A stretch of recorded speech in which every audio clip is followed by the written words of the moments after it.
Hello! Thanks for joining us today at the Charge Virtual Conference on EV Engineering.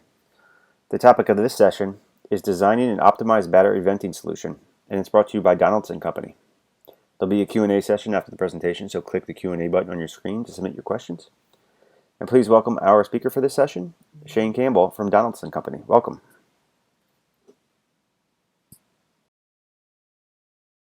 Good morning and welcome. My name is Shane Campbell. I'm a product manager here at Donaldson Company in the Integrated Venting Solutions team. Today, I'm going to talk about the top 5 considerations for designing an optimized battery venting solution.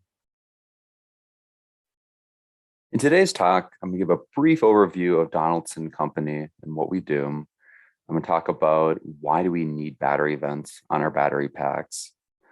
I'll also talk about battery vent design categories, and within these categories, what are some considerations? Of these considerations, I will identify the top 5 and go into a deeper dive on each one. And then at the end, there'll be some time for Q&A. The Donaldson Company is a global diversified company spread across many different business units. You may have seen us with some of our engine products, with air filters, fuel filters, hydraulic filters. We also have many different industrial business units, such as our industrial air filtration group and gas turbine systems. But the scope of the talk today will be around our products and what we do here in the Integrated Venting Solutions group. So at Donaldson, we have a strong push for innovation. We have over 1,800 active patents, over 1,000 scientists and engineers in the world working on developing our next generation technology and products. And as a company, we reinvest 3 to 4% of our sales back into R&D. To answer the first question, why we need a battery vent, we really look at what are the functionalities that a battery vent provides. The first functionality is it seals and guards against external contaminants. These can be dust, water, and oil. The second function is to provide continuous pressure equalization in normal conditions. So as the battery pack is heating up, cooling down, experiencing other changes in pressure, the vent allows air to flow in and out of the battery pack while staying sealed. The third function is it allows effective ventilation.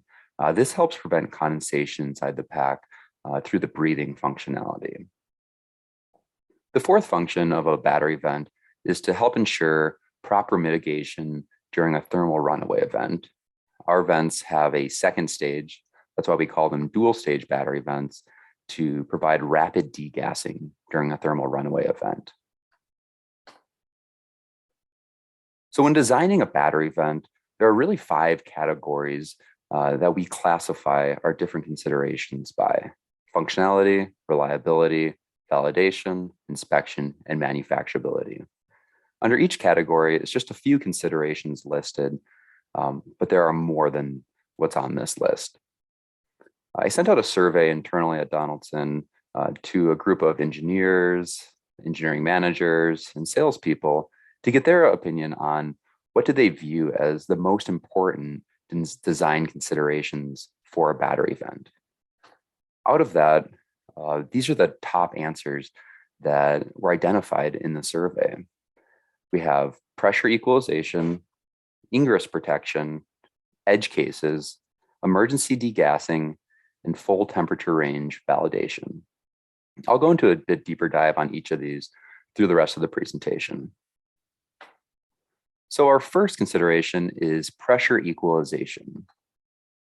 Why is pressure equalization needed in a battery vent? Well, with your battery pack, it's going to experience temperature changes, elevation changes, and during these events, it will lead to either a pressure increase or decrease inside your pack. So the vent allows airflow to pass in or out of your battery pack. In doing so, it helps protect the seals and gaskets of the pack, but also prevents against deformation of the enclosure from a positive pressure or vacuum condition. So the way that we design for this really comes from having some information about the battery pack itself and the conditions it will experience. To properly design and size a battery venting solution, there's a couple pieces of information we need to know. The first being the free air volume inside the pack and what are the expected operating conditions. What are the temperature differentials, pressure differentials that the pack is going to experience? From that, we can design a solution by selecting the right membrane and its airflow properties, the size of the membrane that's going to the vent, and then the number of vents. With a properly designed venting solution, we can continuously normalize the pressure inside the pack at different operating conditions. So let's look at this with an example on the plot on the right side of the screen. So this example is for a battery pack with 20 liters of free air volume inside the pack. And in this scenario, the pack is starting off at a cold temperature of -10 degrees Celsius. So maybe you parked your vehicle outside in the middle of winter, it sat there all day. And now you go outside, get in your vehicle, turn it on, and immediately start driving and go on the freeway. The pack is going to heat up quickly, in this instance, over about 10 minutes to 35 degrees Celsius. Without a vent on your battery pack, if it was a fully sealed system, given that temperature change over the time period and that volume of air, you would see an increase of about 170 millibar pressure inside the pack. For many customers, this would be too high for the pack to handle without having seal failure. By adding one vent, such as the dual stage burst vent, it can help keep the pressure below 40 millibar.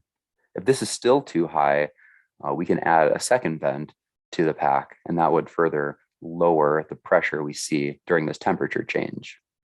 Another option to reduce the pressure inside the pack is to use a dual stage burst vent with a different membrane. So we can use a higher airflow membrane inside our vent, and that even further lowers the pressure that you will see. So there are many ways to get to the right solution for your battery vent, but it is important to know what's the size of the pack and what are those operating conditions. The second consideration is ingress protection. So during the lifetime of the vehicle, the battery pack is going to experience a lot of different contaminants thrown at it. There can be water through spray, such as a car wash, a splash from driving through a puddle, or even submersion if you drive through a deep puddle or are launching a boat with your EV truck. There are many automotive fluids that could potentially spill onto the battery pack. So our vent must be able to repel oils in addition to water. And then the final classification of contaminants are solid particles and dust. Driving along the road, even on paved roads, there are many small rocks that can get kicked up and hit the battery pack or the vent itself. So the vent needs to be able to keep that out. And dust, the membranes that we use are tight enough that we can keep dust particles out of the battery pack as well. So there's really two ways that we design for ingress protection with our battery vents. The first is with the membrane design. At Donaldson, we develop our ePTFE membrane in-house under the brand name Tetra Tech. It's oleophobic, hydrophobic, and we have a lot of controls in place so we can modify the pore size of the membrane to get the desired airflow properties, also control the water entry pressure of the membrane. But our engineers in our integrated venting solutions team work closely with the engineers and scientists in our R&D division to come up with new grades of membrane to get certain properties. The second way that we design for ingress protection is with the vent itself. So the vent design being the body and the cap, we design it so that it will deflect solid particles, so large and small rocks don't damage the membrane. We also use the vent design to help deflect water spray so that the membrane is not directly exposed to the water. The vent design is also important because it needs to effectively seal against the battery enclosure to make sure that there's not a leak path introduced. So the image on the right-hand side of the screen, this is a battery vent undergoing a spray test. We have a jet of water spraying from the side. The battery vent is mounted to a fixture. And at the end of the test, we take the battery vent off the fixture and inspect the inside to make sure that no water has entered that fixture. So the fixture represents your battery pack. The third consideration is emergency degassing. So emergency degassing is needed during a thermal runaway event. During thermal runaway, there is a rapid increase in temperature and pressure inside your pack, and we need some way to quickly release that. Through the membrane alone, we cannot achieve a high enough flow rate to do so. So therefore, the vents need to have a second stage for emergency degassing. By allowing for emergency degassing, we can help avoid pack deformation or rupture. On the right side of the screen, we have a video which shows our dual stage burst product undergoing a burst test in the lab. So the plot is pressure versus time. So we apply a set ramp rate and measure what is the maximum pressure it gets up to before the vent will burst. So you'll see the membrane ballooning up, hitting the pins, rupturing, and then a giant opening in the vent for rapid degassing. I'll play that one more time.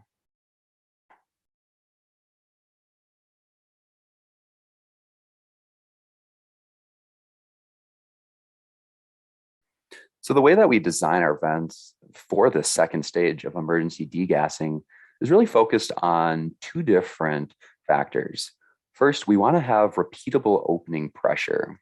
Whether it's the dual stage burst or dual stage flex product, we're able to control this in a different way. With dual stage burst, we're able to modify the membrane to get certain properties of how much will it stretch under pressure. When it hits the pins, how will that tear propagate through the membrane? We want the membrane to tear open as much as possible. The upper image and the vent on the right side is a good example of a membrane which is completely torn open after it hit the burst pins. We can also modify the pins on the cap, which help initiate the rupture. So adjusting the placement of the pins, the height of the pins relative to the membrane, these are all knobs that we can turn to adjust the burst pressure. For dual stage flex, this is controlled by the umbrella design. What material are we selecting? What durometer is it? What geometry have we designed all impact the opening pressure of a product like dual stage flex. That's shown on the lower right-hand side of the screen. The second factor we design for is maximizing exhaust airflow. So during emergency degassing, we need airflow much higher than we can achieve through the membrane alone. So we can tune this in a couple different ways. For dual stage burst, we maximize membrane tearing through the membrane selection and the pin placement. Through a product like dual stage flex, airflow is really dependent on the umbrella design. So at a given pressure, after the umbrella has opened, how far does it deflect and how large is that opening past the umbrella? With both of our dual stage vents, airflow is also determined by the vent opening size. So the windows in the side of the vent, we try to maximize those as much as possible while still providing ingress protection from spray. The third design consideration is designing for edge cases. So edge cases are scenarios that don't necessarily happen every day, but are probable and can happen many times over the lifetime of the vehicle. So therefore, they should be considered in terms of the design and the test plan. Normal driving conditions include tier 1, tier 2 charging, mountain driving, depending where you live, across town commute, and even a slight puddle splash. An edge case, however, are a little bit more extreme. So this can include DC fast charging, a hill climb, water fording, air transportation, or rock impact. So now let's walk through just what do these edge cases look like in terms of battery pack temperature and pressure. So when we look at typical operation of the battery pack, it stays within a very narrow band of pressures and a range of temperatures. When you have an edge case such as a rock impact, this provides a sudden increase of pressure inside the pack. So the battery vent needs to be able to withstand this pressure and still maintain its functionality after this quick increase of pressure. It still needs to seal against outside contaminants and allow for breathability. When we look at an edge case such as water fording, you're driving along and you go through a cold stream. Well, this rapid drop in temperature is going to cause lower temperature, but also a vacuum condition inside your pack. So it's important to consider how is the vent going to handle this? Is it still going to maintain its dual stage functionality after this event? Or even consider where do you place the vent in relation to the water fording line so that you maintain breathability even if your vehicle is passing through a stream. Another edge case is DC fast charging.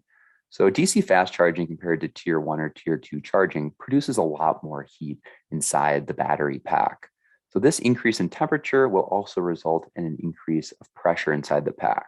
So similar to rock impact, our battery vent must be able to handle this rise in pressure without prematurely bursting the membrane or losing its ability to open in the future. Another edge case is a hill climb. There's really two things going on during a hill climb. One is a change in elevation causing an increase in pressure in the pack. And the other piece is an increase in temperature of the battery pack. During an event like a hill climb, the vehicle is working very hard to climb up the hill, and therefore the battery pack will heat up more than during normal driving conditions. And the last edge case I want to talk about is air transportation. So during air transportation, this can occur at different temperatures depending on what type of aircraft your vehicle is being transported in, but there will be a change in pressure. You can think about this like the water bottle you fill up at the airport, and then it either expands or contracts while you're on your flight during the ascent or descent. So our vent helps equalize that pressure inside the battery pack as it's being transported. So the way that we design for these edge cases is really through a comprehensive DFMEA. We consider these edge cases based on their severity and the frequency, and then include them in the validation plan. One example of this and how we test for it with this video on the right side of the screen is a rock impact simulation test that we performed in our Bloomington office. So we see a quick burst of pressure. And with this test, we're ensuring that the membrane will not hit the pins and burst during a rock impact edge case. It is important with all the edge cases that we talk to the customers, and understand what edge cases will the vehicle experience and what are your requirements during these edge cases for performance. The final consideration for today's talk is a full temperature range validation. So it is important to validate your venting products at all temperatures that the vehicle and the battery pack will experience, not just ambient room temperature. So some of the tests that we perform over a range of temperatures include our burst pressure testing, our emergency degassing testing to understand the flow rates through the battery vent, pressure cycling, thermal shock, thermal soak, and vibration testing at low and high temperatures. Two examples of testing that we perform at low and high temperatures. On the left side of the screen, we have a burst test setup shown at -40 degrees Celsius. So with this test, we have our air accumulator, our test fixture, and what's actually shown here is a product that we're working on. It's a non-breathable PTFE film. And in this test, we will do the first test, measure what pressure that vent opens up at. On the right side of the screen, we have a test on the other end of the spectrum. So it's a pressure cycle test at 80 degrees Celsius. With this test, we place the fixture, and in this case, mini battery vents inside an oven, bring it up to temperature. And then outside of the oven is a pressure cycle bench, which applies positive and negative pressure over thousands of cycles to the battery vent. So with this test, we want to ensure that at high temperatures and low temperatures, the membrane will not hit the pins and prematurely burst. So to recap what we talked about today and the top 5 considerations, the first one we had was pressure equalization. The battery vent must allow airflow to pass in and out of your battery pack to ensure that it stays at a reasonable level. The battery vent must also provide ingress protection to protect the internal components against external contaminants. The third consideration is designing for edge cases. In addition to normal operating conditions, the battery vent must be designed for and tested for these edge cases. We also must design for emergency degassing. That is why we have the second stage of our dual stage battery vents, is for rapid degassing during a thermal runaway event. And finally, we must design for a full temperature range validation. The parts can't only be tested at room temperature, but must be evaluated at all temperatures that the battery pack will experience. So one way that we're able to incorporate this at Donaldson Company is really working with several levels of our company, starting off with our corporate technology R&D group. This group develops our ePTFE. They also work on new coatings, adsorbent systems, and we're also able to leverage alternative filtration medias from our different business units to help in our venting applications. Our venting solutions engineering team then takes these technologies and builds core products. From the core product development, such as dual stage burst or dual stage flex, they can make slight modifications to find the right solution which fits your application. But along the way, we like to have a strong level of collaboration with our customers. Many of our new products we develop hand in hand with our customers to understand what are their needs and how can we use our technology to meet those needs. So at Donaldson Company, we strive to be your venting partner. We offer integrated solutions with our dual stage battery vents. We use advanced technology like our Tetra Tech ePTFE, and we offer exceptional global support. So now we'll open it up to Q&A. Thank you. Thank you for the presentation. Now we'll begin the Q&A session, so please submit your questions by clicking the Q&A button on your screen. I see we have a few questions submitted already. If you could begin by reading the question aloud, that would be great. Hi, Shane. Great presentation. The first question comes from one person in the audience, and the question is, can you elaborate on the considerations that go into choosing the direction of gas release on the vent, especially for user safety? Yeah, that's a great question. Thanks, Matt. Vent position is really important for a couple of reasons. As the question alludes to, it is important that the vents are placed in a location that helps direct the gas away from occupants, but also considering the other components on the vehicle and where you want that gas flow to go. That's one of the major benefits of using a dual stage vent, is to have more control over the degassing, so it's not rupturing from some unknown location on the pack. The other consideration with vent location is thinking about where are you going to see high amounts of spray or impact from rocks. So we design our vents to protect against that, but as much as possible, we want to keep them protected, and also the vent oriented in a position so that water can drain off the membrane and doesn't just sit on top of it. Thank you, Shane. The next question comes from the audience, and it is, when would it be most advantageous to use a resealable vent versus a burst vent? Yeah, so earlier in the presentation, I talked about two different types of products, one dual stage burst and the other dual stage flex, which is a resealable product. Not resealable after a thermal runaway event, but when it does experience some of those edge cases where you might see a rapid increase in pressure, it will reseal. So the benefit, I would say, of a resealable product is you're able to achieve that lower opening pressure for thermal runaway.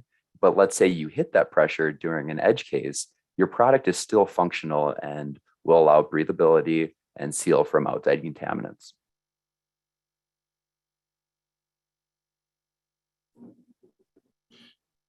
Thank you, Shane. The next question comes from the audience. Is there any risk of blocking the vent openings during emergency degassing or during normal operation? Yeah, that is a great question. So with our vent, you need to keep those openings open to ensure that we have airflow through.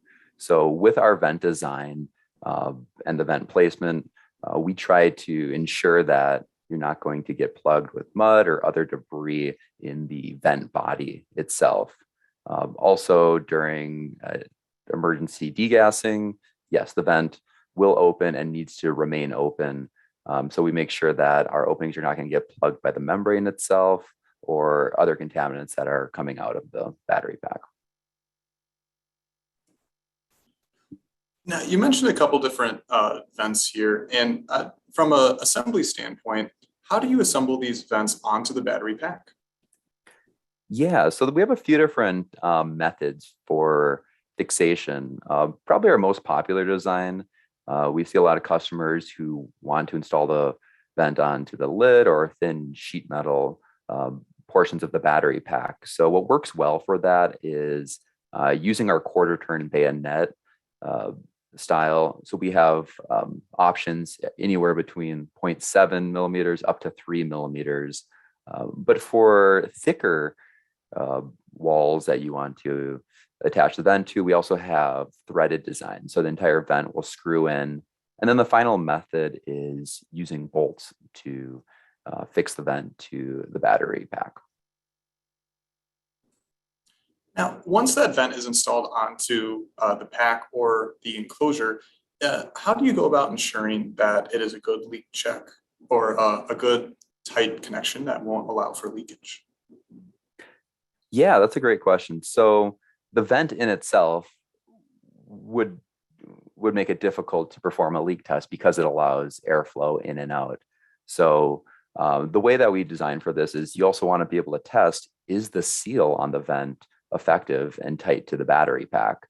So the way of doing this is applying a plug over the top of the battery vent. So it shuts off the breathing functionality of the vent, but you're still able to test the vent's ability to seal to the pack as well as any other leak path with your seals and gaskets.